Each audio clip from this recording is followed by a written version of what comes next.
Hey Pablo, Dr. Gettleman, getting started here on your right shoulder. I've gone ahead and introduced the arthroscope. What you're looking at is a 5.8 millimeter cannula bringing fluid outside the joint. The first landmark we look at is this white cord. This is the long head of your biceps, which looks normal. No signs of any fraying or tearing there. As I rotate the lens, we see the superior labrum, the biceps anchor. That's a little bit frayed, but not detached.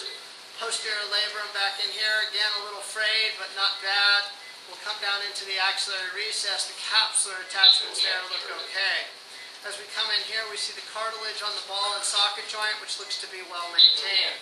As I rotate the lens up, we'll see the articular side of your rotator cuff tendon. And we can see it's just a little bit frayed right in there, but it looks like the articular fibers are still doing their job. Those are kind of holding on right in there. As I look more posteriorly, we see the back side of the rotator cuff back in here, the normal bare area back here posteriorly, and that all looks just fine. As we come up to the front of the shoulder here, we see the anterior superior labrum, which is a little bit frayed. Behind that, we can see the subscapularis, the middle ligament, and the anterior band of the inferior ligament. We're going to look now from the front towards the back. Okay, so here we are looking from the front towards the back. Your posterior labrum there, minimally frayed, but otherwise that looks okay. As I rotate the lens up here, the back side of the rotator cuff looks completely normal, no abnormality there. We'll pull back here on the humeral head just a little, which allows me to look down the front of the shoulder. And there's the anterior inferior labrum, anterior capsule, which looks just fine. I'll come behind the middle glenohumeral ligament and look alongside the subscapularis tendon. And that looks to be normal going down the front of the shoulder right in there. No abnormality there. And there's your subscap, which inserts normally. So we're going to put the scope back in the back. I'll start to clean things up, just a little of that fraying, and I'll show you that in a moment. Okay, so here we are. Here's the articular side of your rotator cuff, and we can see there's just that little tiny bit of fraying that was present, but really no footprint exposed. That all looks to be okay. I've cleaned up this labrum down here where the superior labrum was a bit frayed, but the rest of the inside of the joint looks okay, and that's because the problem is in your subacromial space up on top of the rotator cuff, and what we're going to do now is go look up there in just a moment. Okay, so now we're in the subacromial space up on top of the rotator cuff, abductor. And then what we can see here is as we start to look out here, here's the tear in the rotator cuff tendon right out in there. So that's what we're going to have to work with. I'm going to start by making more room for the rotator cuff, and I'll show you that here in just a moment. Okay, so now we've gone to the other view, and now we can really start to see where the problem is. Here's this big spur that's hanging down laterally. You have another spur medially, and you have another spur anteriorly. And this is what's causing you to have the issues with your rotator cuff at such a young age, is because you have this big abnormal acromion on the undersurface right in here. So what I'm going to do is start to get this leveled out so that this won't be an issue for you here. So we talked about on your x-rays that it was laterally downsloping, and so this is the lateral downslope out here. And what I'm doing is I'm resecting that so that that won't rub.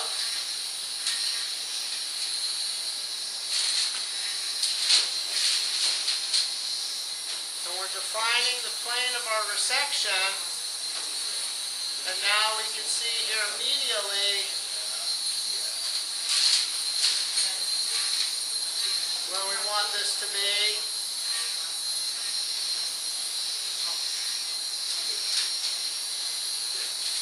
And now here's the big spur on the acromial facet.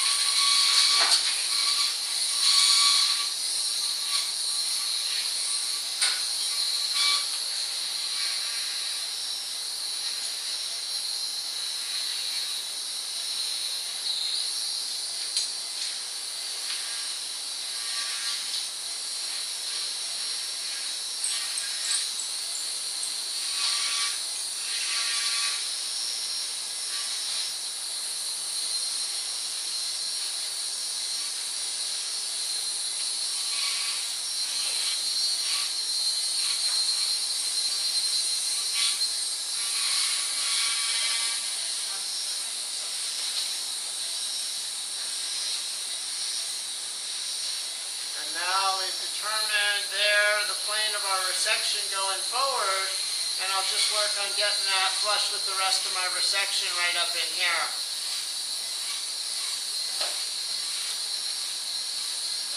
Okay, so now here's the other dangerous portion of the spur, which is the portion in the front. And so you can see here, what we've got is this portion that's hanging down right in here. So it's almost like a tooth that's digging into your rotator cuff tendon underneath you.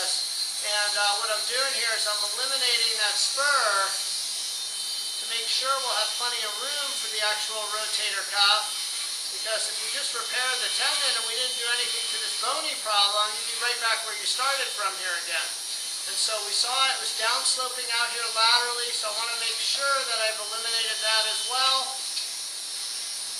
And now we're starting to get a nice flat appearance to the undersurface of this acromion, and we're almost there in terms of our decompression. Okay, so now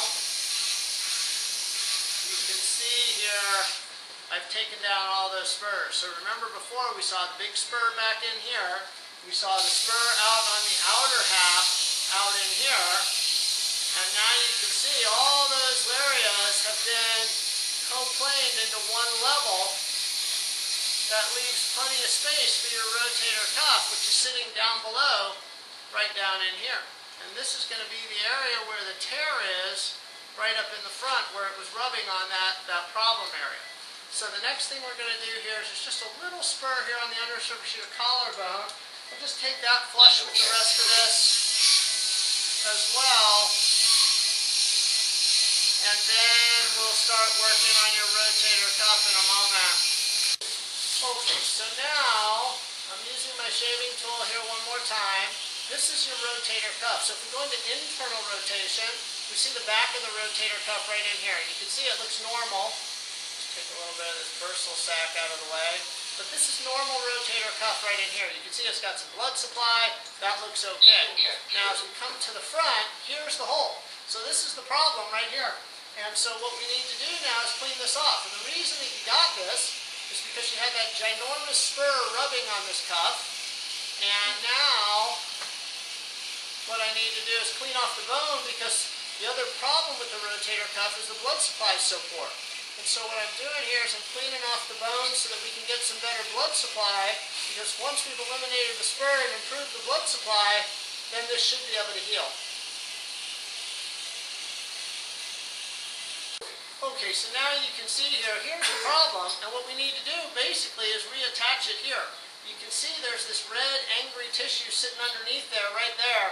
And so I'm just going to take my shaving tool here from the front for a second, and we'll just go ahead and clean that up just a tiny bit more. Pull that back. And that way we can make sure that this is in good shape for our repair.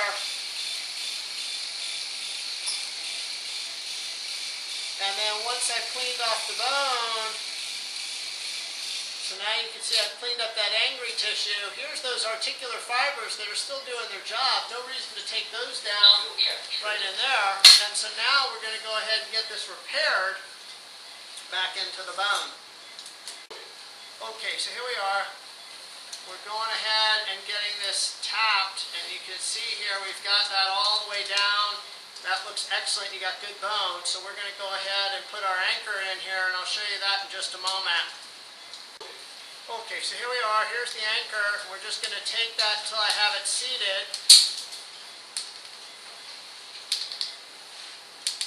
We'll go half turn.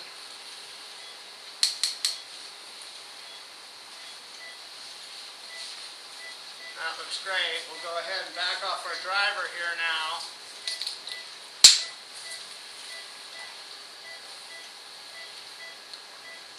No.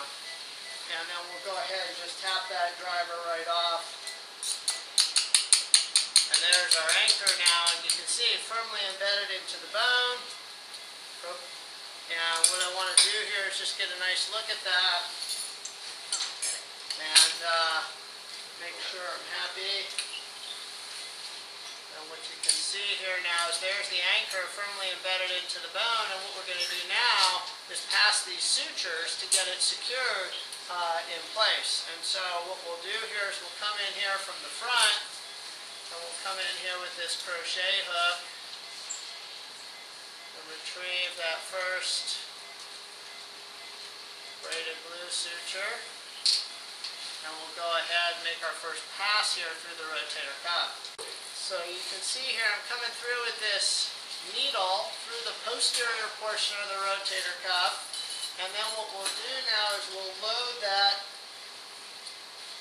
suture here with that braided blue stitch. And you'll see I'm going to use that to transport right through the rotator cuff like so.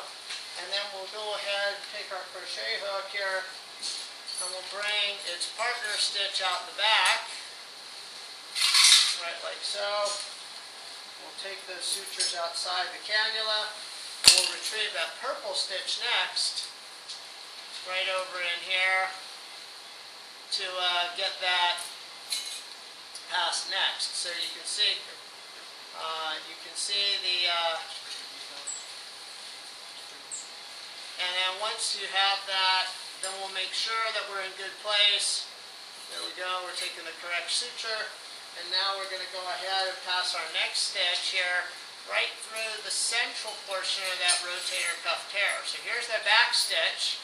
And now we're going to pass this next stitch right through the middle of the tear.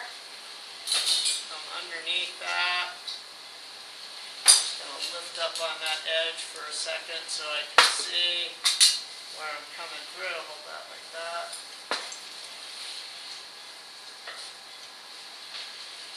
So there we are, coming right in. We'll retrieve that partner stitch right there. And then we'll go ahead and make our last pass from the front. Okay, so what I've done is I finished passing my sutures. And what I'm doing now is getting this rotator cuff reattached to the bone. And so I'm just tying my knots, getting this secured, and once I have this all secured, we're going to just help the blood supply a little bit more by going ahead and making some holes in the bone in just a moment, and we'll work on just getting all this completed there. So we'll tie the posterior stitch here now.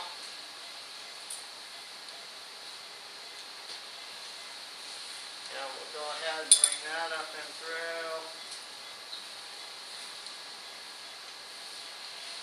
And then we'll get that secured real nicely. And this will complete our repair here. So we ended up having to shave down the big bone spur. And, again, I think that was 3/4 of the battle. The other portion was getting the bone cleaned up so we can get blood supply into this tendon and getting the tendon re-secured onto the bone. So still a bit of work to do here, and I'll finish that here in just a couple of minutes. Okay, so what we're doing here now is I'm making a couple of holes inside the rotator cuff.